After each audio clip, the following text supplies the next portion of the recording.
So last time we had started the 11th book and we had just begun with few sentences. It's one of the longest books in Savitri, about 1500 lines in all. And it will take us at this rate at least 2 months to go through the whole. No problem. Okay, yeah. Because you are going to enter into the everlasting day, you see. Yeah, exactly. Yeah, that's right. Now, there are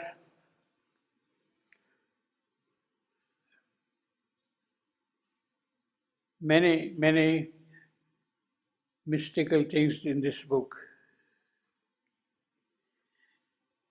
And the problem is we don't have any access, any relationship, any contact with those mystical worlds. So all that we can do is have some kind of an imaginative understanding of what is happening over there. Beyond imagine, we can just kind of imagine, but to present the whole thing vividly, we don't have access to that at all, you see. So what we could do is only pick up phrases and try to understand and imagine what it might be or what it is. Beyond that, I don't think we can really live in the everlasting day, you see. Now, this is the most occult kind of a thing with which the canto begins, and in a certain sense, it is crucial, it is pivotal for the whole thing which is happening over there. See, as we saw earlier many times, that Savitri has cut a door through the void. That is the most unique thing that has happened. It is like a wormhole going from one region into the other region straight away, you see. That also means essentially the unity of the scheme with which the Supreme has brought out this creation. There is the Supreme, there is the Transcendent, there is the Cosmic, there is the Void, and they are not all isolated from each other. They are again connected back to the Supreme Himself. You see, they are connected back to, it's not only like this, it's also like this, you see. They are connected back to the Supreme in both ways, you see. So, the discussion began, arisen beneath a triple mystic heaven.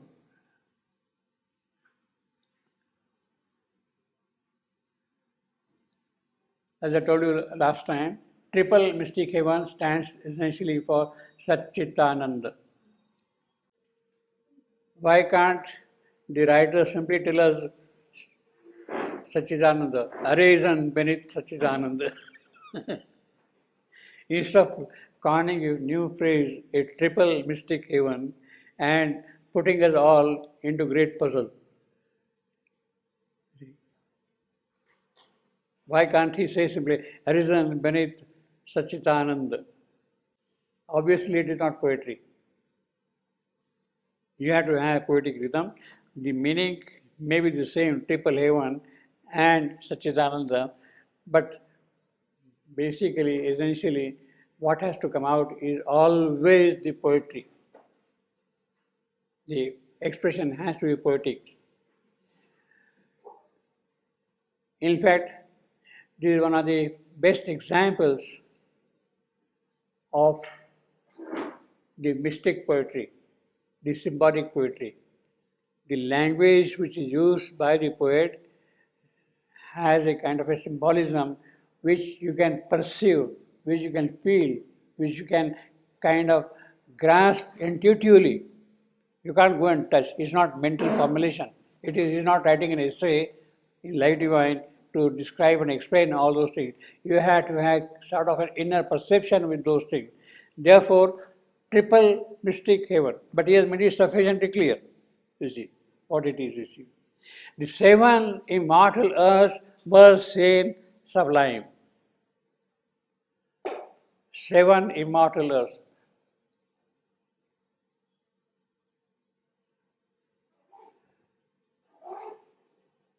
Home to the blessed release from death and sleep, where grief can never come, nor any pain, arriving from self-lost and seeking world, are the heaven nature's changeless quietude and mighty posture of eternal calm, its pose of ecstasy immutable.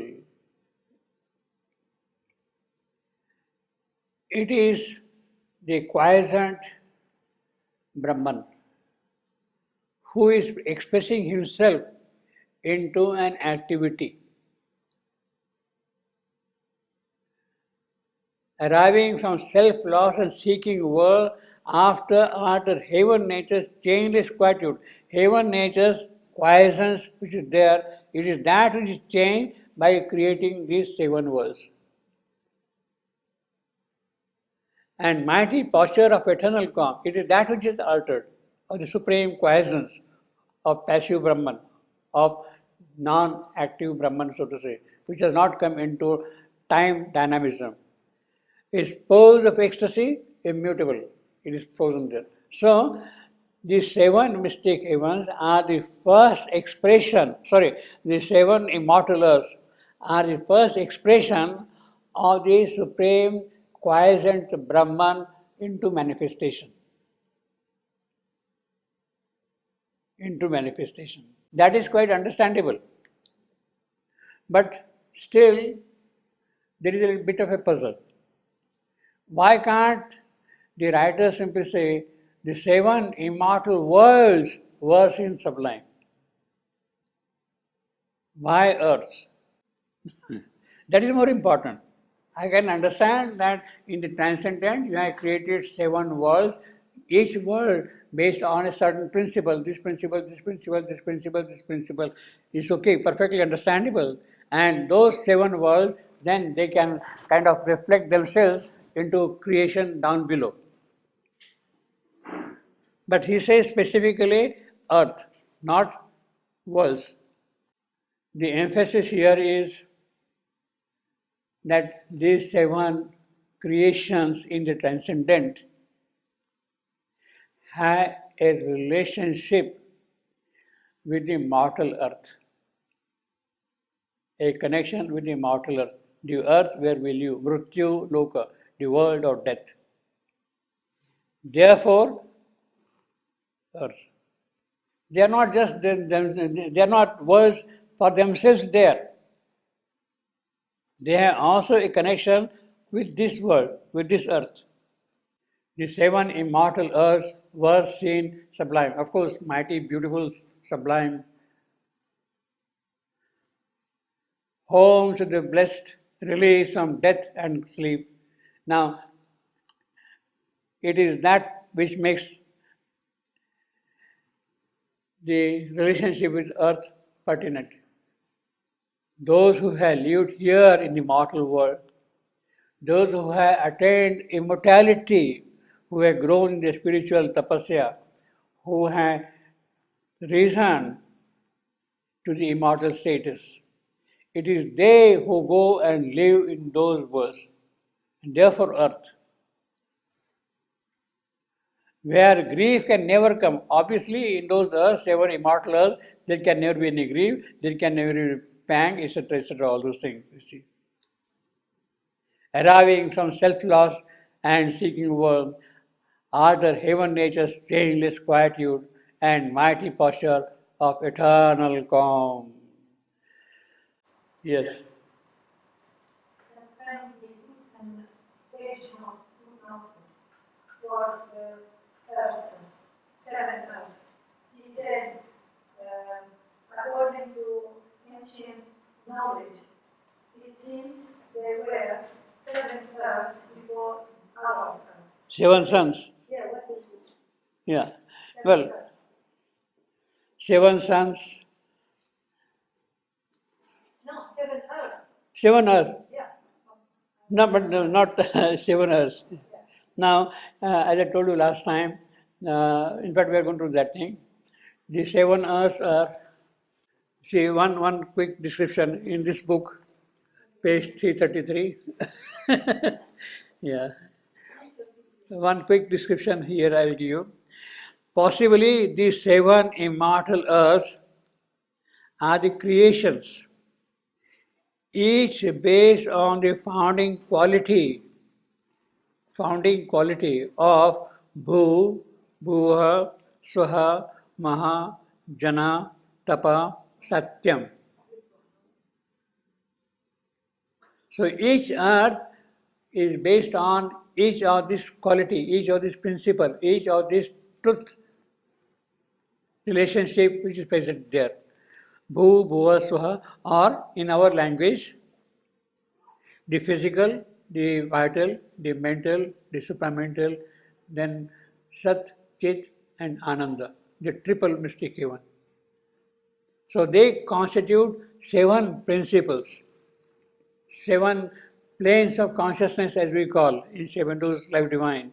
So these 7 principles which are present in the Brahmic formulation, each principle is used to create an earth.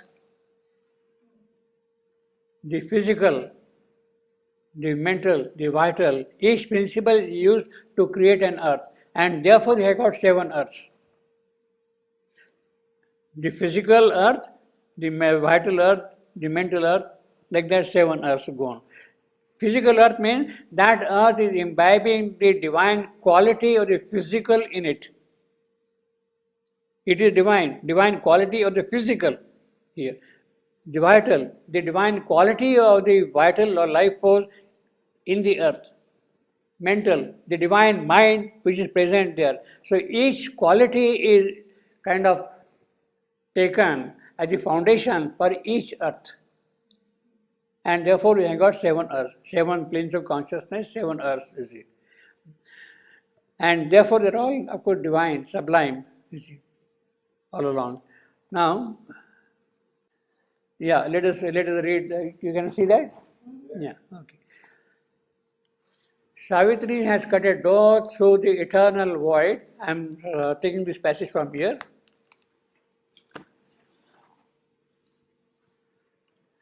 And entered into the transcendent, into the realm of Satchidananda, of Satyam, Ritam, Brahat, the truth, the right, the vast. Satchidananda, I mean, see, it is expressed in 3 terms. Satchit Ananda or Satyam, Ritam, Brahat, or Satyam, Shivam, Sundaram, you see, like that. It's the same thing. Brahat, the truth, the right, the vast. There is a marvelous sun looking down from ecstasy sky. Her body quivers with eternity's touch. Her soul stands close to the founts of the infinite, Savitri's soul. This is about the Savitri. See.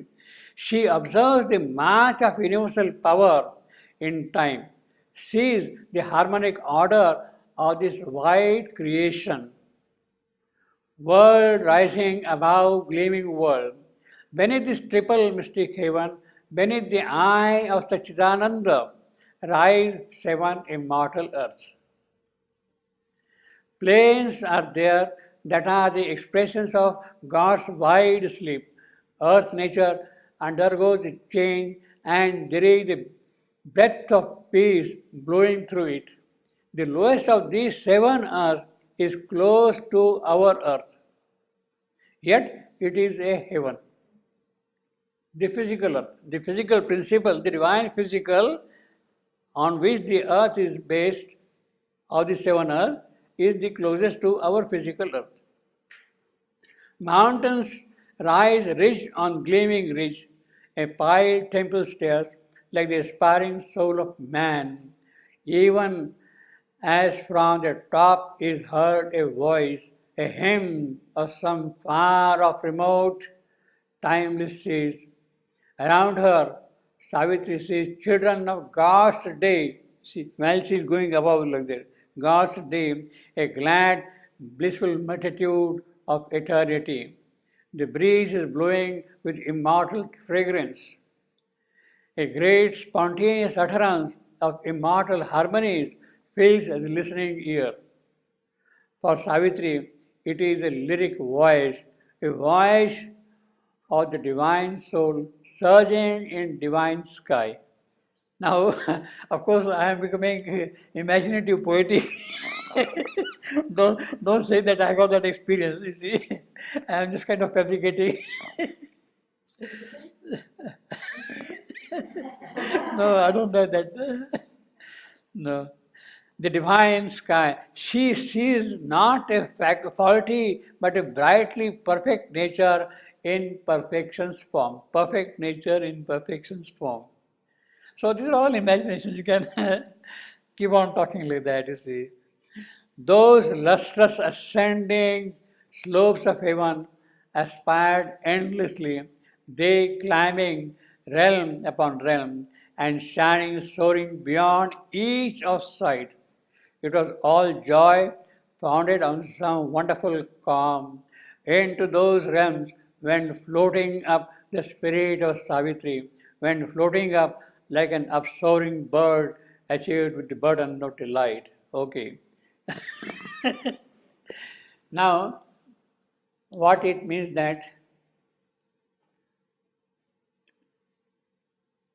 you have got Bhu, the transcendental first earth, physical Bhu. It has reflected here in this creation and has created this material earth, the physical of our body. Same way, the vital has reflected itself and created the vital in this earth here. Same way, mind has reflected itself and created the mental earth here. Means all those principles which are present in those seven earths, each one has now got reflected in this earth here. It also means that, all right, so far the three earths have come down. The expectation now is that the remaining four earths should also come down in course of time. That is why all the seven earths are there. So we have to go a long way. You see, first we have to wait for the supramental earth to come. Then the higher earths are there, waiting to come down here. So it's a beautiful journey. You see, ahead of us. You see. So all those things will come down into this creation. That is why these seven earths are there. They are not there just for nothing. It is they who will come and manifest themselves in this mortal earth. Now, there is a further difference. These seven earths and our earth, by the way, our earth, this physical earth, in that little book, the mother, she happened to call it a significant center. A significant center. The phrase is a significant center. And it is that significant center which is really the spiritual basis of geocentricity of this creation. Not the astronomical geocentricity, but the spiritual geocentricity lies in this earth being a significant center. That is the real geocentricity, you see. So that is missed by people, and then they quarrel and struggle and all that kind of thing, you see. So the real geocentricity is that thing. Now what is it that makes this earth a significant center? The psychic being. The presence of the psychic being is there only on this particular planet. Nowhere else in the vast cosmic dimension. Nowhere. Not even in any of the seven earths. It is not there. It is only here. So we are really very lucky, very fortunate, very we should be very happy also. See. It is a psychic being. What does that mean? Psychic being, of course, is the divine spark, divine presence himself in this creation, on this earth here. It is here, therefore, there is a possibility of evolution. The psychic being is the one which is actually carrying out the evolution of this earth. In other words, in none of these creations, none of these 7 earths, sublime earths they are, all right, but there is no evolution there. They are kind of frozen. Each one is frozen to its own type. Maybe it's divine, but fixed. It does not change. It is there like that. The evolutionary principle is what is there important here in the whole process of manifestation, and that is honor. And it is that which makes the earth a significant center. So when we are talking about the 7 earths, in fact these 7 earths are each divine principle embodying its own creation there, all world. In fact, perhaps this is not the end of the transcendental manifestation. It is not that there are only 7 earths, there are many other things also in the transcendental creation. It's a much vaster sphere, this one earth, this one earth, this one, but then there are many other things also present in the transcendental creation. It's not, it is inexhaustible. Now, of course, in the Life Divine, Sri Aurobindo says very clearly that our present attention is on this earth to bring down the supermind and make the evolution proceed from here in the grace of the higher possibilities of the spirit on this world, in this earth. He also gives a hope that if this happens, then it can move from earth to other places. All the other astronomical objects, what are they there for? Millions and millions and millions of stars and galaxies, countless. You put big telescope, what are they there for? What is the purpose? Now, they would find their meaning if this earth progresses. Each one, each sun, each star, each object in the sky has its own spiritual or the divine merit in it, and that merit will be discovered by it when this earth flowers out fully.